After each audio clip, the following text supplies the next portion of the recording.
everyone. My name is Hayden Schaaf. I go by the pronouns he or she. I was asked to come speak today to talk about me and my involvement with the LGBTQIA plus community within Schaaf. Everyone has heard of Schaaf, great burgers, great people, and our motto is we stand for something good. I am this motto. Not many people know that Schaaf is a part of the hospitality industry, and its roots come from fine dining. A little bit of history about Schaaf. A gentleman named Danny Meyer, who was the king of hospitality in New York City back in the 1980s and 90s, started it all back in 2001. Parks and Rec from Madison Square Park asked Danny to set up this hot dog cart right in front of one of his fine dining restaurants. Because of his name and his reputation, people were lining up down the block just for these hot dogs and lemonade coming from this cart. They did this to help fund an art project and to try to bring more positivity to the park. This art project funding only happened for 1 year, but after 3 years of the hot dog cart, we decided to turn it into a kiosk and turn it into a concept of burgers, dogs, shakes, and fries. They didn't expect this to be a chain with just this one location. When the second location opened up in 2008, that's when they knew they had something special. I came to this company with my store being 125, and today there's over 530 Shacks around the world, and we are continuing to grow. Coming to Schaaf almost 8 years ago, I've had a foundation of being an advocate in our community ever since I was 16 years old. It's always important for me to fight and pave the way of those who have come after me so that they have the freedom and inclusivity that I did when I was growing up. That foundation helped me do the work that I do at Schaaf today. We're going to roll back and talk about the work that I've done that is leading to the work that I'm doing now for inclusivity. When I was 16 years old, I grew up in a very conservative, Republican, Christian household. I was also very different from anyone else in my family, adopted, and grew up with a sister who used my queerness to her advantage whenever she got in trouble. She outed me to my mother and my high school when I was growing up. It was rough to find friends. I was trying to figure out who I was when I was a teenager, just like any other teenager. He just wanted to fit in. I wanted to fit in. During this time, it was around the early 2000s, I was introduced by a friend to Legally, Long Island Gay and Lesbian Youth in Bayshore, New York, where those who were 13 to 20 could come to this youth center as a safe space. I was just learning how to drag too, so it made my extra taste of freedom, if you will. I was starting to make friends who are in their world just like me. They had Friday night teen nights where we got to hang out in either a computer room or a dance room where there was a DJ. It was great, and a large part of my childhood. Considering I was in high school, it also coincided with both proms that I had. Legally had their own gay prom, which made my teenage years feel more normal than the average normal teenager. I remember my first taste in advocating for my rights as an LGBTQIA plus teenager, which was when they were trying to legalize gay marriage back in the early 2000s. Legally got together some of us kids and we took a bus up to Albany to speak at a convention and represent queer community on Long Island. I remember being scared but confident as to who I was with. Anything I could do to pave the path for those who come after me, I will, and I have.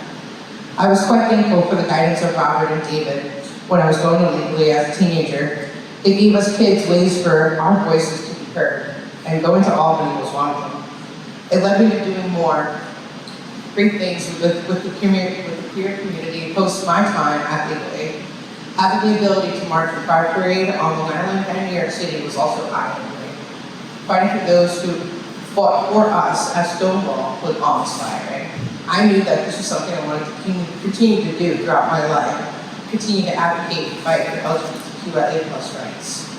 I came to Schaaf in November of 2016. When I did my homework on this company and what they stood for, I was surprised. They abide by what they call the Schaaf Pact, which is our commitment and values that we uphold to our guests. Our mission is to stand for something good. Our commitments are to lead with enlightened hospitality, do the right thing and hold ourselves accountable, uplift and care for each other, are optimistic and embrace ongoing learning, and to stand for something good. In the beginning of my career, I was hired to open up either Melville or Lake Grove Shacks when they were ready to open. I ended up in Melville in the beginning of my career with Shake Shack. I became a training manager for Melville and got to work alongside kids who reminded me of me when I was their age. It was a new way for me to become a teacher. Nothing better than being able to work alongside your students during their development and watching them grow right before your eyes. Being involved with training, I was heavily involved with the training department of Shake Shack, in which I was building my connections with the company. These new connections were leading to multiple opportunities in the beginning of my LGBTQIA+ advocating. In 2018, Shake Shack was going to be a part of the New York City Pride March. I was so thrilled to be a part of this. A lot of people from the company came to support and march with us. I was excited to see what else was in store for my future with me being a Shake Shack. During that year, after Pride Parade, I started to come to the realization of my own metamorphosis as a human. I am born female, considering myself a lesbian for a long time. While in my early 20s, I met a few people who were able to educate me on what it is to be trans. I also thought I was a boy trapped in a girl's body. In some ways, I still do. Growing up, I never thought there was an option to go down the trans route, even with legally by my side. When I was 22, I went through trans therapy for almost 6 months before I stopped the process. I didn't want to change my entire body to reflect what my brain sees me as. I always utilized my clothing and my style to dress me to the image that my brain sees me as. Sometimes those in the community still need to be educated. I was still educating myself up until today. I didn't know that there were other terms, other ways to express anyone who they are as an individual. I didn't know what bad, non-binary, gender non-conforming, or even cisgender meant. I was still learning. A lot of my education came from either the internet or TV. I'm a really big reality TV fan. Anybody else reality TV fan out there? I'm sure. I'm not sure if anyone else did, but I know I love the show The Challenge. I love watching it, and they take people from the reality shows, the real world, Road Rules, Are You the One, Big Brother, Survivor, and so on, and put them up against ruthless challenges for a very big prize in the end. I was watching one season of the show, of The Challenge, and I saw an individual named Amo, who in his interview explained that he was gender fluid and what exactly that meant to him. I was in awe. He described everything that was about me in those interviews in terms of how I feel towards my genders. I decided to do more research. Gender fluid is the best way to describe me as an individual who I am. I identify as both female and male. Whatever the world views me as is the pronouns that they see fit. I do not consider myself they, them, or it. I leave the choice up to you. Everything was starting to click in my life when I started to live my life as a gender fluid individual. I was carrying myself different. The only thing that didn't click anymore was my name. I'd always fallen in love with the name Hayden. I was hoping to name my first child Hayden. And currently my middle name now is Cole. During that time at Legally, when I was 16, my group of friends that I met at Legally and I used to watch the show Charmed all the time. We all used to pretend to be different characters from the show. I was evil, so I was Cole. All the time. One day, the clarity of it all happened. I decided to change my name to Hayden Cole. That was the easy part. The hard part is now coming out all over again to everyone in my life with my name change and with me being gender fluid. I started work as opposed to with my friends and family. I thought work, it would be easier than it would with my family and friends. The transition wasn't easy at all. I was becoming a little defensive with my staff and colleagues every time they slipped from my dead name to my new name. I had to keep reminding myself that they knew me as my dead name for so long and it's so hard to break a habit like that. I didn't know how difficult the start of this journey was going to be. After about a week, my colleagues and my staff were adapted and were calling me Hayden. I even was able to reach out to IT and change my signatures on my emails to reflect them all saying Hayden. Shake Shack is making my transition go very smoothly, and the support I was getting from the people in other operations or the home office was unreal. I was just changing my name, coming out with who I am as a gender fluid individual. I didn't think I was making a difference. The true test was when I was about to come out to my mother about my name change and who I am. And boy, that was a trip. My mother and I have had a very rocky road of relationship. Even though it's been rocky, she's always been there for me at the end of the day. And I love where our relationship is today. I invited her into my store one day. We do serve beer and wine, so I was very smart. So I poured her a glass of white wine and sat at a table away from most people. It was a hard conversation to let her know that I would no longer go by the name that she gave me from when I was born. But she accepted it. Told me she would love me no matter what. 6 years of her still struggling to call me Hayden. But she's found loopholes by calling me endearing names instead. It keeps her out of trouble. 100%. This way, she doesn't mess up. Thankfully, Shake Shack gave us a safe space to have that conversation. In 2019, I dealt with some life-changing things. At the time, my partner had left me, and a good friend of mine had committed suicide all in a matter of a few weeks before my birthday in April. When things go so grim for me, I usually try and turn it into a positive. Shake Shack turned this time into a positive for me without them even knowing what I was going through. Shake Shack's marketing team decided to get together 6 individuals of different aspects and colors of the rainbow. They did a photo shoot with us, and for all their social media platforms, they told everybody's story. And then they had an interview with the home office people at Shake Shack and presented it on their training website. I was asked to be a part of this. It was amazing how Shake Shack promoted us as the faces of the company during Pride Month. I got to tell my story of coming out within the interview,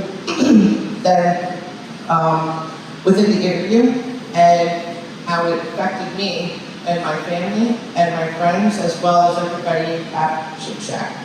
The transition, we also marched for Pride NYC as well that year. It felt like I was a Shake Shack celebrity at a certain point. People who were obsessed with Shake Shack, who followed their socials, knew who I was during the Pride Parade when we were waiting to march. I guess that makes me Shack famous, right? Ironically, when we were waiting in line to march, we happened to be right in front of the LGBT network. I got to see Robert for the first time in years. Shake Shack does a lot of community involvement. With my connection with Robert, I let my area director know so that we became aware and began working together. During 2019, the LGBT network had a Pride Gala, and I was able to get all 4 Shake Shacks on Long Island to do a donation day for. Donation days are used to help organizations raise money, where basically Shake Shack donates 25% of each guest that comes in with a flyer that is given by that organization that we are working with. Each Shack on Long Island was more than willing to work with me on this and to help the LGBT network. I furthered my work with the LGBT network that year by working with their non-binary, transgender fluid advocating group. Unfortunately, the pandemic happened before we started to work on bigger things. As Shake Shack, we tried our best during that time to stay together within our company, even though we were so secluded from what was going on in the world. One of the executives created something called the Stand Together series and the All In initiative. The Stand Together series is where each week they had a subject matter, then they would ask Shake Shack employees to share their stories with the rest of Shake Shack via Zoom. They had a week of Black Lives Matter, women empowerment, LGBTQIA+, veterans, and so on. I was able to share my story of coming out with my name and being gender fluid on that series. This is what led me to the All In initiative. What is Shake Shack's All In initiative? It is Shake Shack's own formal diversity, equity, and inclusion program that strives to ensure Shake Shack is a great place to work, full of diverse leadership, and cultivates inclusivity among peers. All is comprised of 3 distinct groups that work collaboratively to achieve DEI goals that includes an executive DEI council, leadership committee, and employee resource groups. I became one of the founding members of Heroic. Heroic is the ERG for the LGBTQIA+ individuals advocating for inclusivity. It was a scary time during the summer of 2020 for someone like me who was working with the public. COVID was a scary time for everyone, I'm sure. The one thing that kept me going was the work I was starting to do for Heroic and for Shake Shack. Marching for Pride obviously wasn't going to happen that summer. For us to keep up with the positive spirit, Heroic created a way within the company where we held contests for people to create their own little pride parades within their shacks for a small prize. Our dining rooms were closed during this time, so we were able to do that. We asked for a small video, and then they were able to post it on the company's training website, which also doubles as the company's version of Instagram or TikTok for Shake Shack employee only. We had dozens of Shacks participate in this. This was the beginning of some of the cool things I got to do with Heroic over the next year. We came out with an ally guide for all Shake Shack employees, where basically it was a dictionary of terms that many people who are not part of the queer world would know or even understand. I had the privilege to be a big part of writing this guide. It is one thing to educate people in person. It is another thing to educate people in writing. We have updated the ally guide every year to ensure that it stays current. Like I said earlier, I am sure there are numerous queer terms out there that have yet to come to fruition. Every year during Pride Month, we decorate our shacks for Pride. We also offer a special Pride shake for the month. This is where we partner with a queer organization nationally to donate part of the proceeds to that organization. We have worked with the Trevor Project and Key Black organizations. Some of the things I've done over the past 2 years was during Trans Remembrance Day. I would put in our weekly news that all Shake Shack management and up would read the importance of Trans Remembrance Day and what it means to the queer community. Throughout the year, the other ways we would get Shake Shack more involved in fun events. Throughout the years, there are other ways we would get Shake Shack involved. This would be fun events. This past summer, we did a virtual drag bingo with a drag queen named Schaaf.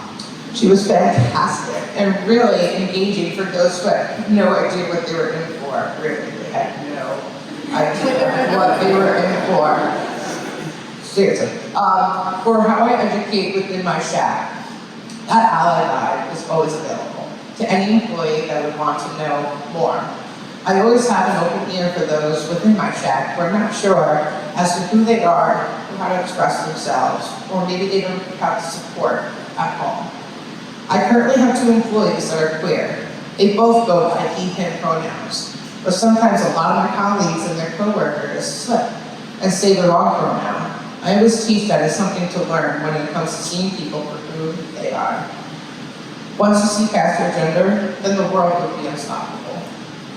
In closing, the work that I have done at Shake Shack and for the LGBTQIA+ community on Long Island will continue for as long as I am around. I am quite lucky for my groups with Legally because it helped me become a true advocate for LGBTQIA+ rights for those of all ages.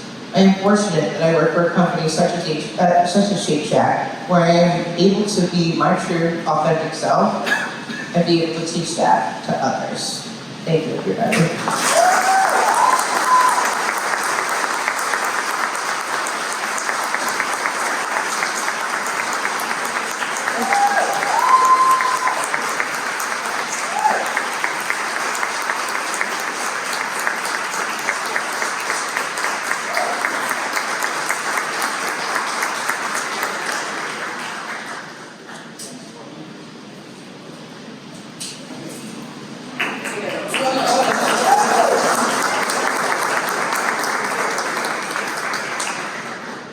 Hayden, thank you.